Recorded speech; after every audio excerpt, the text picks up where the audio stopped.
అనారోగ్యం, ఉద్యోగం, వ్యాపారం అప్పులతో బాధపడుతున్నారా? వెంటనే జేకేఆర్ గురువు గారికి కాల్ చేసి అపాయింట్మెంట్ తీసుకోండి. నమస్తే, వెల్కమ్ టు సుమన్ టీవీ. నేను మీ సంజయ్.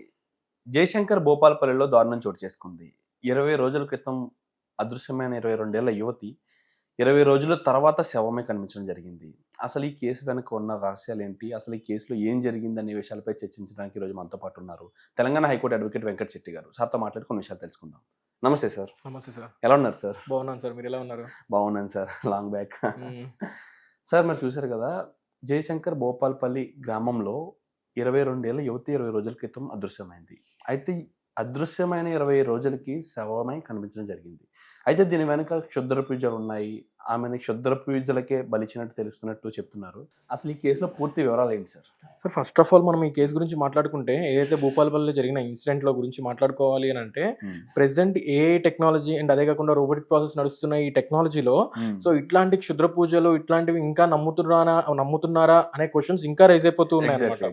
సో మనం చూసుకుంటే ఏదైతే మేడిపల్లి అటవీ ప్రాంతం దగ్గర అబౌవ్ జాతీయ రహదారి నుంచి 50 మీటర్స్ డిస్టెన్స్ లోనే ఉందన్నమాట. ఈమె ఏదైతే ఈ డెడ్ బాడీ దొరికిందో 50 మీటర్స్ డిస్టెన్స్ లో ఉంది. సో ఇక్కడ ఏంటంటే ఒక పశువుల కాపర చూసి ఏదైతే పోలీసులకు ఇన్ఫర్మేషన్ ఇవ్వడం జరిగింది, ఆ సిచ్యువేషన్ లో వాళ్ళు వచ్చి ఇన్వెస్టిగేషన్ ప్రాసెస్ అనేది చేయడం జరుగుతుంది. సో ఇంకా అవ్వలేదు, జరుగుతుంది ఎట్ ప్రెసెంట్. బికాజ్ ఇక్కడ ఎందుకు అని అంటే, మనం మాట్లాడుకోవాలి అనుకుంటే ఆల్మోస్ట్ శవం, అది ఈ బాడీ ఏదైతే ఉందో ఆల్మోస్ట్ బాడీ అంతా కుళ్ళిపోయిన సిచ్యువేషన్ లో ఉందన్నమాట. సో ఇట్లాంటి సిచ్యువేషన్స్ లో పక్కన పసుపు, కుంకుమ అండ్ అదే కాకుండా నిమ్మకాయలు దొరికినాయి అని చెప్పి అనడం జరుగుతుంది. సో ఆల్మోస్ట్ మనం ఇంకొక మ్యాటర్ మాట్లాడుకోవాలి అని అంటే, తెలంగాణలో ఒక 20 days నుంచి వర్షాలు అనేది విపరీతంగా పడిపోతున్నాయి. సో మనకి ఏదైతే సోషల్ మీడియాలో విజువల్ అవుతున్న ఫొటోస్ కూడా చూసుకుంటే, అక్కడ నుంచి ట్రాక్టర్ ఏమైనా వెహికల్స్ వెళ్ళిన అచ్చులు కూడా కనపడుతున్నాయి అనమాట. ఏదైతే టైర్ అంటారు కదా, టైర్ అచ్చులు కూడా కనపడుతున్నాయి. అండ్ అదే కాకుండా అక్కడ కూడా వర్షం వచ్చినట్టు క్లియర్ గా కనపడుతుంది. సో అట్లాంటి సిచ్యువేషన్స్ లో ఆ బాడీ అంతా కుళ్ళిపోయి ఆడుంది. అండ్ అదే కాకుండా పక్కన పసుపు, కుంకుమ ఇవన్నీ అక్కడ ఉండవు కదా. ఫస్ట్ ఆఫ్ ఆల్ వర్షం వచ్చినప్పుడు అవన్నీ వాటర్ లో కొట్టకపోతే, అండ్ అదే కాకుండా నిమ్మకాయను కూడా అంత ఫ్రెష్ ఏదైతే అది కూడా కుళ్ళిపోవడం జరుగుతుంది. లేదు అని అంటే అది కూడా వాటర్ ప్రెషర్ కి పోవడం జరుగుతూ ఉంటది. ఇన్ కేసు ఒకవేళ కనుక ఆడ వాటర్ ప్రెషర్ జరగలేదు అన్నది భూమిలోకి వెళ్ళిపోవడం, పసుపు కుంకుమ ఆనవాళ్ళు అనేది లేకుండా ఉండడం జరుగుతుంది. సో ఇక్కడ ఏంది అని అంటే, ఇదంతా కూడా సస్పెక్టెడ్ సిచ్యువేషన్ అనమాట. బికాస్ ఎందుకు అని అంటే, ఒక ప్రాపర్ ఎవిడెన్స్ అనేది మనకు లేదు. సో మనం లేనప్పుడు ఏంది అని అంటే, ఇది ఇన్వెస్టిగేషన్ ప్రాసెస్ లో మనకు బయటపడుతుంది. సో మనం సోషల్ మీడియాలో ఎక్కడ చూసినా ఏంది అని అంటే, క్షుద్ర పూజలు చేసి ఆమెను చంపేయడం జరిగింది అని.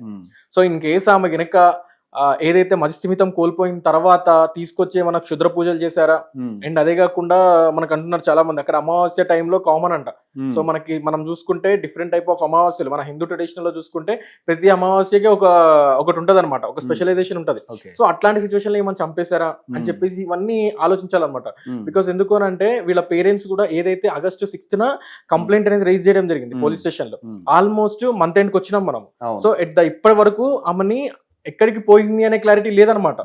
ఇన్ కేస్ ఒకవేళ కనుక వేరే రకంగా ఎక్కడికన్నా వెళ్ళినా, లేదు అని అంటే ఆమెను ఏమైనా కిడ్నాప్ చేసిర్రు అన్నా కూడా ఈ గ్యాప్ లో అనేది బయటికి రావాలి.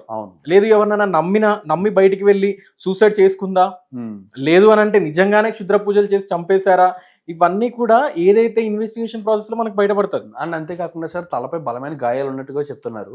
తలపై ఏదైనా రాయితో కొట్టి చంపినట్టు కూడా గుర్తులు కనిపిస్తున్నాయి అంటున్నారు. అసలు దీన్ని క్షుద్ర పూజలా చూడొచ్చు అంటారా, లేకపోతే ఏదైనా ప్రీ ప్లాన్ మర్డర్ అంటారా?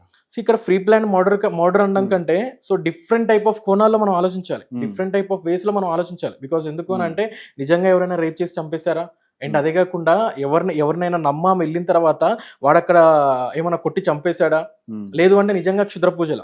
బికాస్ నిజంగా క్షుద్ర పూజలు అయితే వాడు వేరే రకంగా చేస్తాడు కదా, కోయడం కానీ ఏదో ఒకటి చేయడం జరుగుతుంది. ఇన్ కేస్ ఇప్పుడు కొన్ని మార్క్స్ అనేది ఉన్నాయి, ఫింగర్ ప్రింట్స్ కానీ కొన్ని మార్క్స్ అనేవి ఉన్నాయి. సో అవన్నీ ఇన్వెస్టిగేషన్ ప్రాసెస్ లో ఏదైతే ఒక టెక్నికల్ ఎవిడెన్స్ ని గ్యాదర్ చేసుకొని అవన్నీ చేయడం జరుగుతుంది. ఒకవేళ పోస్ట్ మార్టం రిపోర్ట్ వచ్చింది అనుకోండి, బాడీ మీద నిజంగా ఎన్ని దెబ్బలు ఉన్నాయి, అండ్ అదే కాకుండా బోన్స్ ఎన్ని ఇరిగినాయి, అండ్ ఆమె చనిపోయి ఎన్ని డేస్ అయింది, సో ఎవ్రీథింగ్ అనేది మనకు బయటకు వస్తుంది. సో ఆ సిచ్యువేషన్ దాకా కొంచెం ఓపిక పట్టుకొని ఉంటే బెటర్ అనమాట. ఎందుకు అని అంటే, ఇప్పుడు వచ్చే సిచ్యువేషన్ ని బట్టి మనం కనుక ఇష్టం వచ్చినట్లు ఒక ఎలిగేషన్స్ అనేది రైజ్ చేస్తే, సో అది కొంచెం బెడిసి కొట్టే ఛాన్సెస్ ఉంటాయి. ఫస్ట్ ఆఫ్ ఆల్ ఏంటంటే, అది నిజంగా క్షుద్ర పూజలు చేశారా లేదా అనేది కూడా డౌటే. సో ఇన్ కేసు నిజంగా క్షుద్ర పూజలు చేశారనుకోండి, ఆ పర్సన్ ని పట్టుకోవడం జరుగుతూ ఉంటుంది. సో ఎందుకు అని అంటే, మన ఏదైతే పోలీస్ డిపార్ట్మెంట్ కూడా చాలా టెక్నాలజీని యూజ్ చేసుకొని చాలా వర్క్ చేయడం జరుగుతుంది. సో మనం చూసుకుంటే రీసెంట్ గా కుకట్పల్లిలో జరిగిన ఇన్సిడెంట్ చూసుకున్నా కూడా Yeah, exactly. Without evidence, without CC camera footage, ఏం లేకుండానే పోలీసులు వాళ్ళని పట్టుకోవడం జరిగింది. అవును, ఏదైతే వాళ్ళ దొరకకపోయినా సరే వాళ్ళు చాకచక్యంగా చాకచక్యంగా పట్టుకోవడం జరిగింది. సో ఇట్లాంటి వాళ్ళకి వాళ్ళ నాలెడ్జ్ ఏదైతే యూజ్ చేసుకుని, సో బికాస్ ఎందుకంటే వాళ్ళు ఇలాంటి ఇన్సిడెంట్స్ చాలా చూసుంటారు, డిఫరెంట్ టైప్ ఆఫ్ ఇన్సిడెంట్స్ చూసుంటారు కాబట్టి మాక్సిమం ఆఫ్ ద సిచువేషన్ లో వాళ్ళు ఏదో ఒక కోణంలో వాళ్ళని పట్టుకోవడం జరుగుతుంటది, కంపల్సరీ వాళ్ళకి పనిష్మెంట్ ఇవ్వడం జరుగుతూ ఉంటది.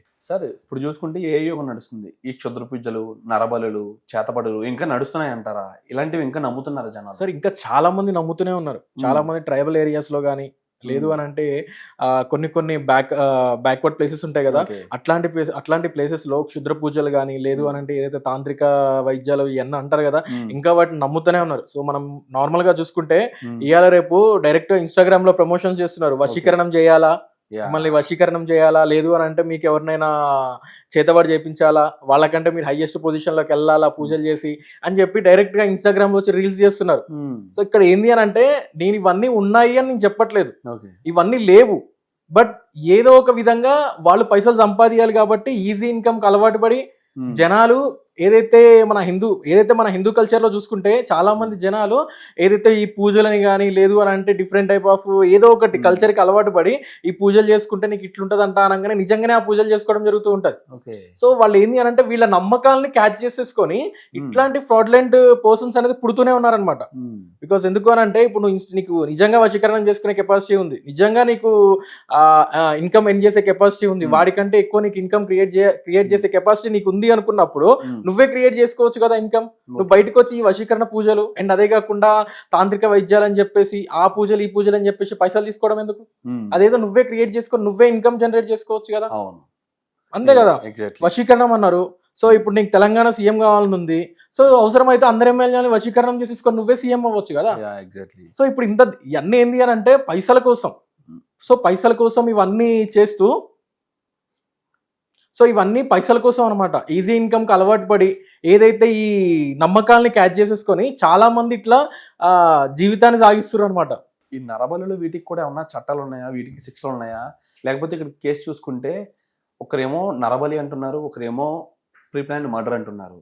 ఒకవేళ నరబలి అయితే ఇలాంటి శిక్షలు పడతాయి అంటారు, లేకపోతే ఇలాంటి ప్రీ ప్లాన్డ్ మర్డర్ అయితే? ఫస్ట్ ఆఫ్ ఆల్ నరబలి అయినా దేనికైనా ఒక టైప్ ఆఫ్ ఇంప్రిజన్మెంట్ పడతాయి. బిఎన్ఎస్ యాక్ట్ ప్రకారం ఏదైతే ఆ సిచ్యువేషన్ ని బట్టి వాళ్ళ ఇన్వెస్టిగేషన్ ప్రాసెస్ లో వాళ్ళు చేసిన దాన్ని బట్టి, సో ఇందులో ఎంతమంది గ్రూప్ ఆఫ్ మెంబర్స్ ఉన్నారా, లేదు అంటే సింగిల్ పర్సన్ చేశాడా, సో ఆ ఇన్వెస్టిగేషన్ ప్రాసెస్ లో ఏదైతే పడుతుందో సో వాటి అన్నిటిని కలిపేసి ఒక బిఎన్ఎస్ యాక్ట్ ప్రకారం వాళ్ళకి పనిష్మెంట్ ఇవ్వడం జరుగుతూ ఉంటది.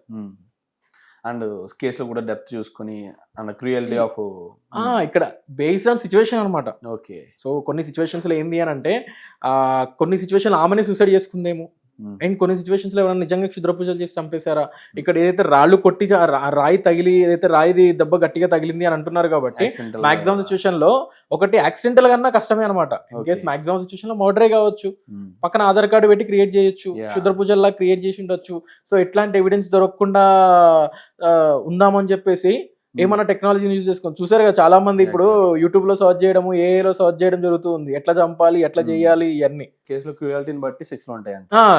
ఇక్కడ ఏంది అని అంటే ఏదైతే ఇన్వెస్టిగేషన్ ప్రాసెస్ లో బయటపడే సిచ్యువేషన్స్ ని బట్టి అక్కడ ఉండే ఫ్యాక్ట్స్ ని బట్టి పనిష్మెంట్ ఇవ్వడం జరుగుతూ ఉంటుంది. అండ్ ఇక్కడ చూసుకుంటే సరే ఇక్కడ మరణించింది ఒక ఆడపిల్ల. ఈ వీడియో ఆధారంగా ఇప్పుడున్న జనరేషన్ ఆడపిల్లకి ఏం చెప్తారు? ఫస్ట్ ఆఫ్ ఆల్ ఇక్కడ ఏంది అని అంటే నార్మల్గా ఇవన్నీ పేరెంట్స్కి చెప్పాలన్నమాట. బికాజ్ ఎందుకు అని అంటే మనం మన పాపను ఎక్కడికైనా పంపిస్తున్నామన్నా, లేదు అంటే మన బాబుని ఎక్కడికైనా పంపిస్తున్నామన్నా ఎక్కడికి వెళ్తున్నాడు అనేది చూసుకోవాలి. అండ్ అదే కాకుండా కొన్ని సిచ్యువేషన్స్లో మొబైల్స్ అనేది అలవాటు చేస్తే అది ప్రాబ్లం. ఇట్లాంటి సిచ్యువేషన్లో మొబైల్ ఉంటే ఇంకా బాగుండేది. సో వాళ్ళకి ఏంది అని అంటే ఫస్ట్ ఆఫ్ ఆల్ వాళ్ళ పేరెంట్స్కి చెప్పాలన్నమాట. సో అమ్మాయి ఎక్కడికి వెళ్తుంది అసలు ఏంది అనేది. సో ఇక్కడ ఇన్ కేసు ఒకవేళ కనుక అమ్మాయి కనుక ఏమైనా తప్పుదారి పట్టిందా అని కూడా మనం అనలేం. సో ఎందుకు అని అంటే ప్రాపర్ ఇన్వెస్టిగేషన్ బయటికి రాని మనం ఏం చెప్పలేం. ఇక్కడ ఏంటంటే కంప్లీట్గా పేరెంట్స్కి ఏం చెప్తున్నా అంటే ఫస్ట్ ఆఫ్ ఆల్ మీ అబ్బాయి కానీ మీ బాబు కానీ ఇన్ కేసు వాళ్ళు ఎక్కడికి వెళ్తున్నారు, సో ఎట్లాంటి యాక్టివిటీస్ చేస్తున్నారు, అండ్ అదే కాకుండా వాళ్ళు ఎక్కడికైనా పంపించేటప్పుడైనా కూడా సో అక్కడ మంచి ప్లేసా లేదా అనేది కూడా చూసి పంపిస్తే బెటర్ అనమాట. సో ఇవన్నీ తెలుసుకోకుండా అమ్మాయి ఇంటికి వెళ్తుంది, ఫ్రెండ్ ఇంటికి వెళ్తుంది అంటే నిజంగా అవునా సరే అని చెప్పి పంపిస్తే ఇట్లాంటి ఇన్సిడెంట్స్ కూడా ఫేస్ చేసే ఛాన్సెస్ ఉంటాయి. Thank you sir, thank you very much sir. And మన పిల్లలు ఏం చెప్తున్నారని గుడ్గా నమ్మడం మానేసి వాళ్ళు చెప్పే దాంట్లో ఎంతవరకు నిజం ఉన్నది కూడా ఆలోచించుకోవాలని పేరెంట్స్ చెప్తున్నారు. Absolutely thank you sir, thank you very much.